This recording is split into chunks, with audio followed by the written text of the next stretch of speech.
The lesson today is taken from the Gospel according to Mark, chapter 12, verses 28 to 34, and it's taken from the New Standard Revised Version of the Bible. So to kind of set the scene here, Jesus is in the temple in Jerusalem, and the high priests and the religion scholars are testing Jesus and debating with him. And you kind of got a bit of a sense for that, I think, with the children. So imagine if we could have seen that on CPAC. Wouldn't that be interesting?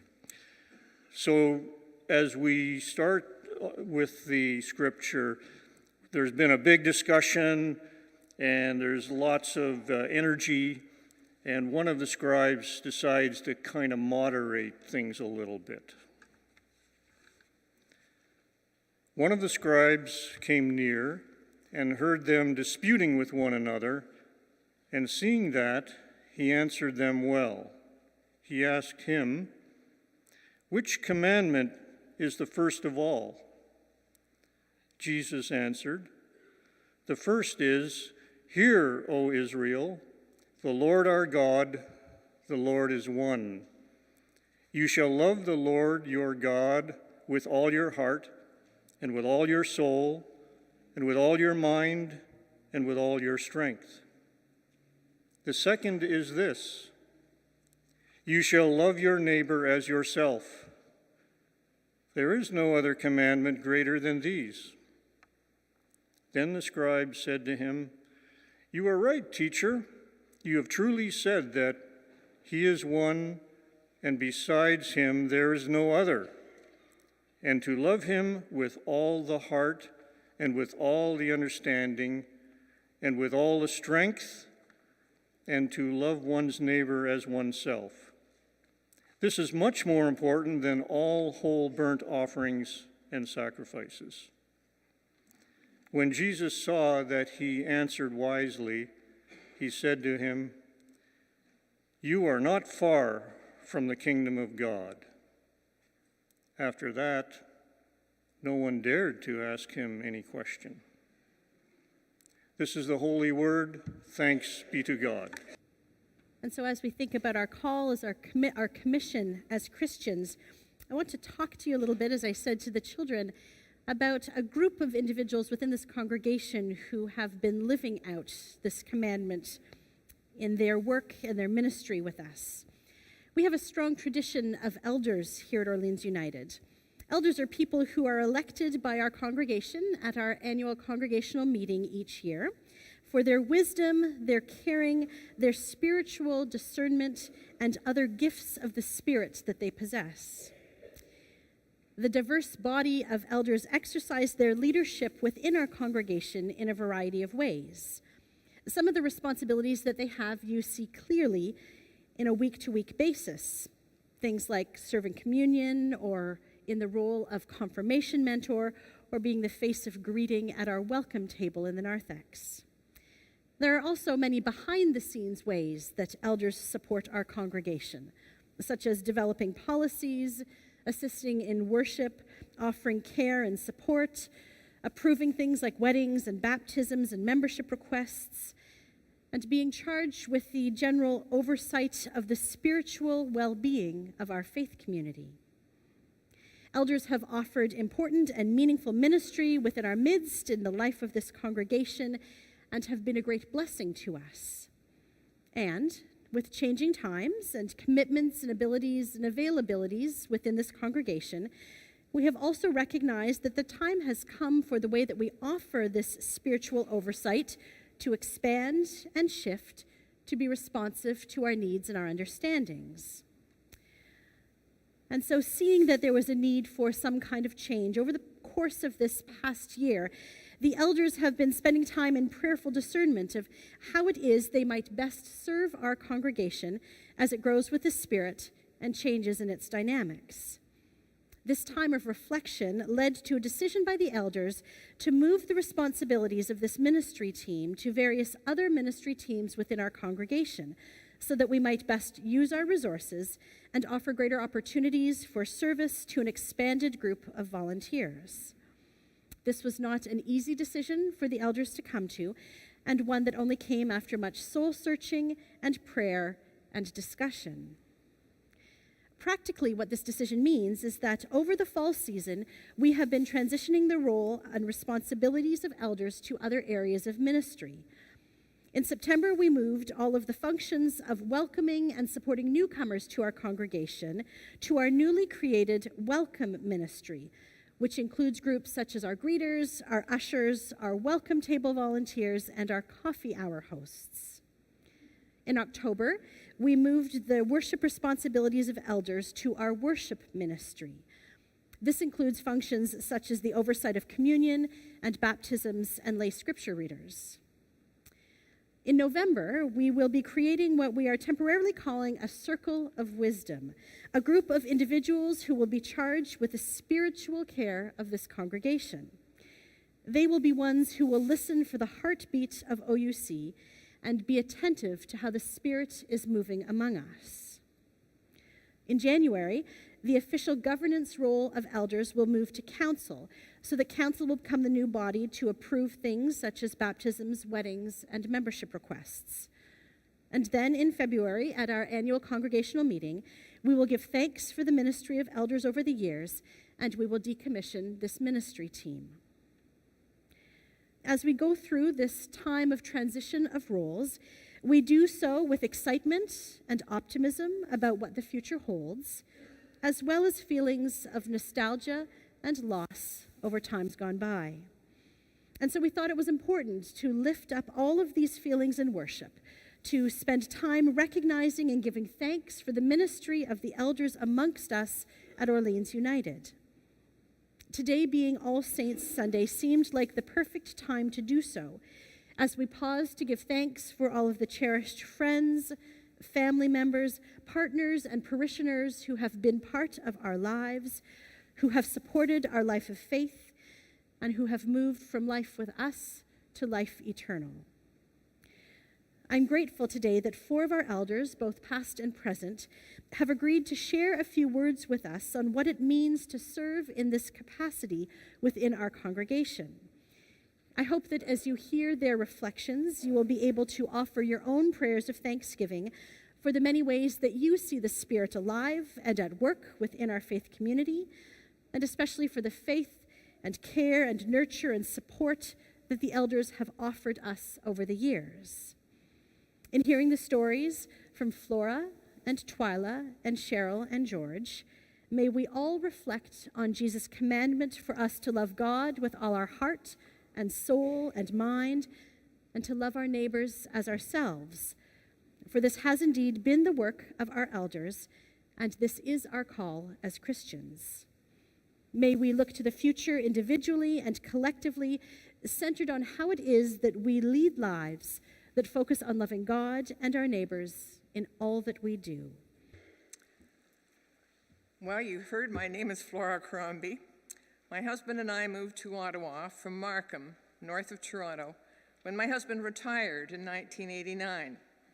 Dave began classes at Ottawa U as a mature student, and I was a volunteer with the National Gallery, visiting elementary schools across Ottawa.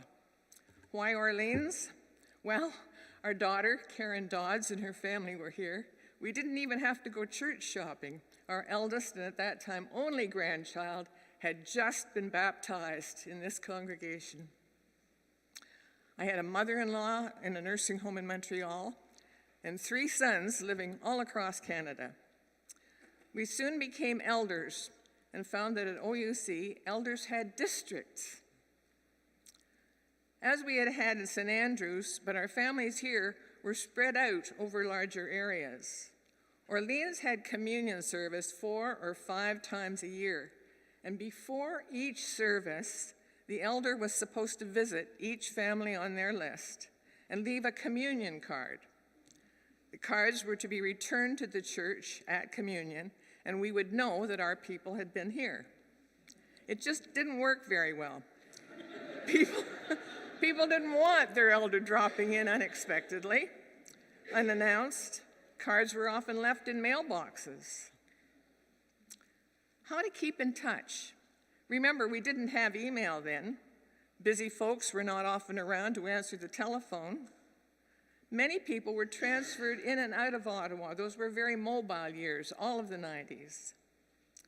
Dave died in April of 1994, and I was grateful for the support of this congregation.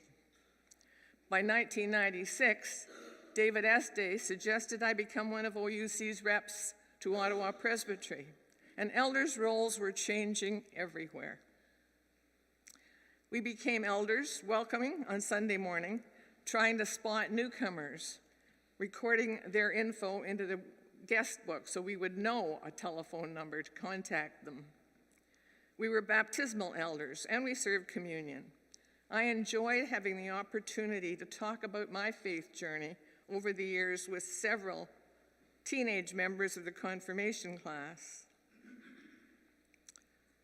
Also, as a baptismal elder, I met with families a week or two before their baptism to discuss the faith questions that they would be asked at that service. At their meetings, elders approve upcoming baptisms and marriages. So, we reviewed OUC's policies. With baptisms, we decided that even if the parents lived in another province, there were probably grandparents here that had requested the baptism, and we were not prepared to turn anyone away. We did agree that we would limit the number of children that would be baptized on any one Sunday so that each would feel very special. Did you know that for years now, a member of the elders has written a note to the parents of each baptismal child on the first anniversary of their baptism? The marriage policy was a little bit more difficult. We studied it, and we agreed that one of OUC's ministers had to officiate at each of the weddings here, or at least approve of the minister that the couple in question wanted to have. And as the church across Canada struggled with the same-sex question, we struggled with it here. OUC Council decided that we would hold several meetings for discussion and information. Finally, a general meeting was held here in this sanctuary, and we approved by a vote that same-sex marriages could happen here. Couples would have to meet with and be approved by our ministers, as for any other wedding. Orleans United Church is not a social club.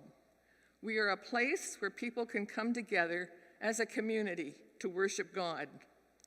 Now, we may all have different definitions of what that means for us, but in this United Church, that is okay.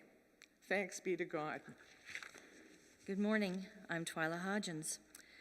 I joined Elders in 2008 with the encouragement of some of my previous elder friends, and I thank them for encouraging me to try out. It was a time when I was looking for a way to give back. Yes, I joined OUC in 1987. I was at Garneau, came back down here to our present site, served as a Sunday school teacher, worked all the grades throughout, and then stepped back with my career, and now that I'd been able to take a pause from the responsibility of being a director, was looking for a new opportunity to give back. I had absolutely no idea what an elder was, the role they played in the church, but I soon learned that elders were an amazing group of talented individuals with a wide range of gifts that support the congregation in a multitude of ways. Reflecting back, I'm forever grateful for meeting and collaborating with so many caring and talented members of this congregation who have worked diligently to welcome people, to serve as a liaison, to support the ministers and students to become ministers in worship, supporting connection between members of the congregation, including outreach, and serve in an advisory capacity manner. More than one time, we thought about the years of wisdom being shared as we discerned on discussions that we had, and I watched the Spirit move amongst us each time and guide us on our path of progress into this present day. As I look out into this congregation, I'm humbled by the number of people I personally have met and have come to know as becoming an elder. There's so many of you I've had the opportunity to know because of this role. And some of my most cherished bonds are with the families that I've met because of baptizing your children. And I get the great honor to watch them as they grow. So that for me has been a beautiful, very symbolic event that happens for a family. You brought your children to be baptized, and we ended up with a family connection. And you know that as we walk those babies up and down, and you see there's just a beautiful bond that happens. There's no greater delight than to watch that little one as people reach out to connect with you and the family as you become part of our Orleans United family. Service, that was my desire and my catalyst. Serving this congregation has been an honor and a pleasure. Serving communion, so meaningful. We had taken special time to find out the meaning in behind communion. Serving cookies and making connections in the hall. How wonderful it was to talk and meet and join as we were using connecting blocks like Lego to show that we each want to stay connected. Serving as a mentor to confirmands, as a liaison for people who wanted to hear and be heard. Serving at the welcome table, sharing prayers for the people. Serving you has allowed the Spirit to move within me, and it has just for me been a journey of faith that has offered me so many experiences of spiritual growth. It's been an ever-evolving journey that continues to challenge, change, grow, and flourish. What I learned from my desire to give back ended up being a beautiful gift right back to me. I've been watching the winds of change here at Orleans United, and trust me when I say that the Spirit has been active in these last few years, especially in the years recently, that have propelled us to look forward, reimagine, be excited about new ministries being formed, and to inspire and encourage others to be involved. I encourage each of you to listen. Embrace the Spirit, allow it to move you. Let your interests, talents guide you. Have the courage to take a leap of faith, volunteer, and you too will be presently surprised by the journey you will experience and the growth that will leave an indelible mark in your heart and your spirit. Thank you. I love Orleans United Church. It has, however, taken some work to get from liking the church to loving it. In my case, it has been a 5-step process: responsibility, ownership, prioritizing, example, and being receptive. As Christians, we have a responsibility to care for others in the church family and in the world by recognizing our talents and putting them to good use in our congregation. It might be easier to attend church for an hour a week, but not nearly as gratifying as taking responsibility for our individual faith journeys and expressing our faith through action. As I became more involved in various aspects of church life, I felt ownership not only of OUC, but of my increasing abilities as a maturing Christian. I felt empowered through the positive connections developed in our work here together. Making church a priority in my life was a key step, as the more I attended and became involved with, the more friends I made and realized this was where I wanted and needed to be. Most importantly, I feel that we must lead by example. Our youth, the future of our church in the next generation and beyond, need to see us taking our faith seriously by putting our words into actions.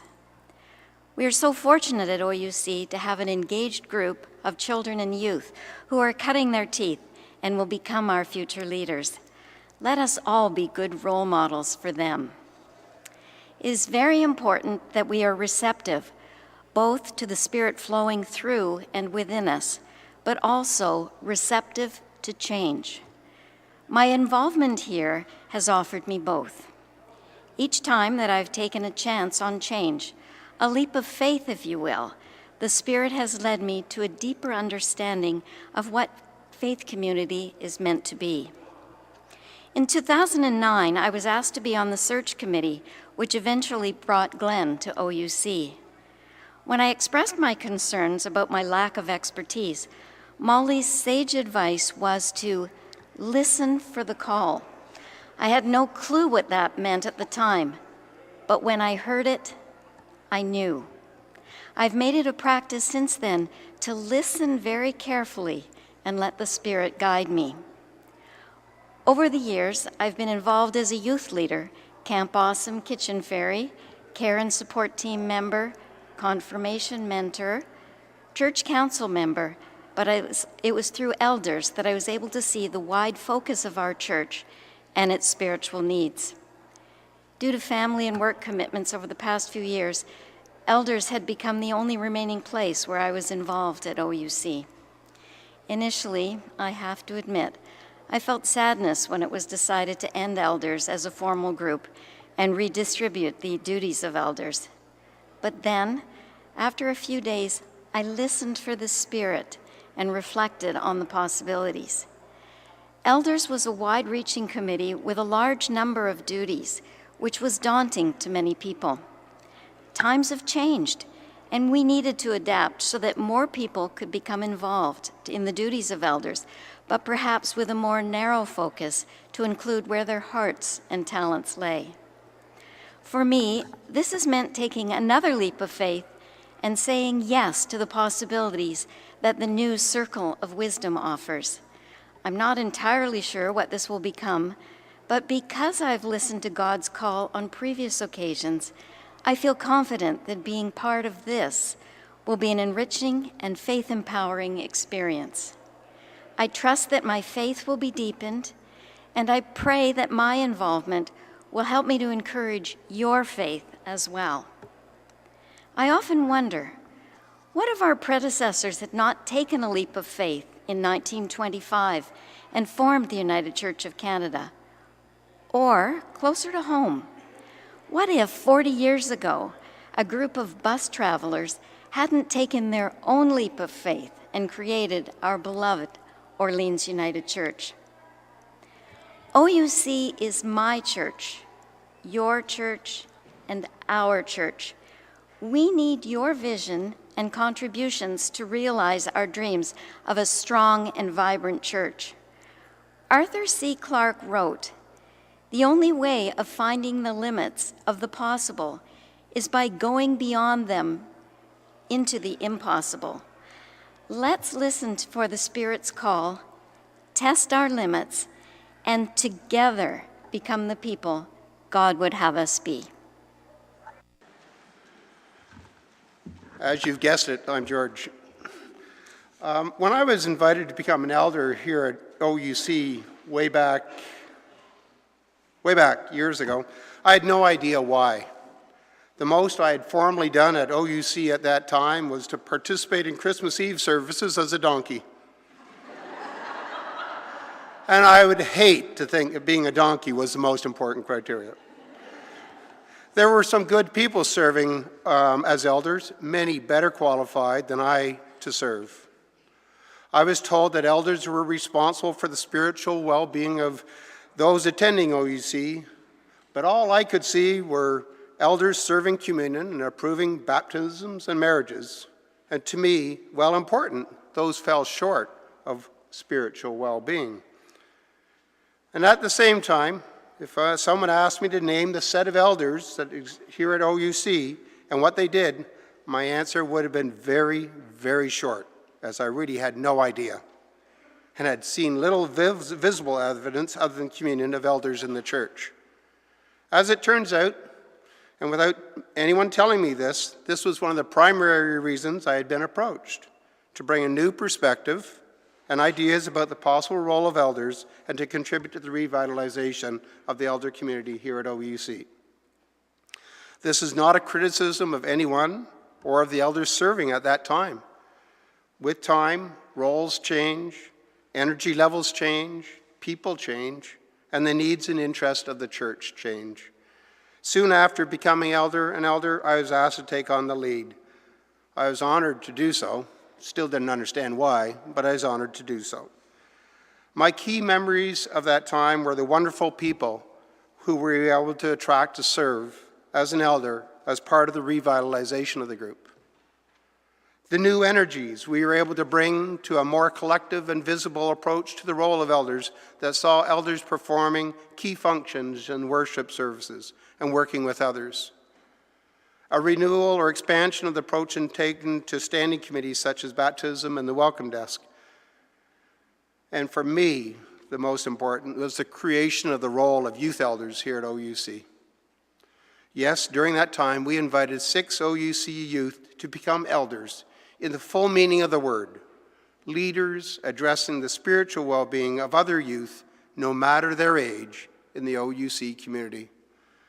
Their energy, their commitment was a fundamental element of the revitalization that was underway. In their interceding time over the last number of years, and since I was active as an elder, this group has continued to evolve to provide leadership and caring within OUC. And as we look ahead and consider life without the elder community, we do so with anticipation and hope. There are different ways of serving, of collaborating, of looking after spiritual well-being. I am confident that we will be well served and that OUC will continue to prosper. Why? Because the people who have been elders in this distant and recent past are committed and caring no matter the title we may use. We will continue to have them present with us, saints walking among us.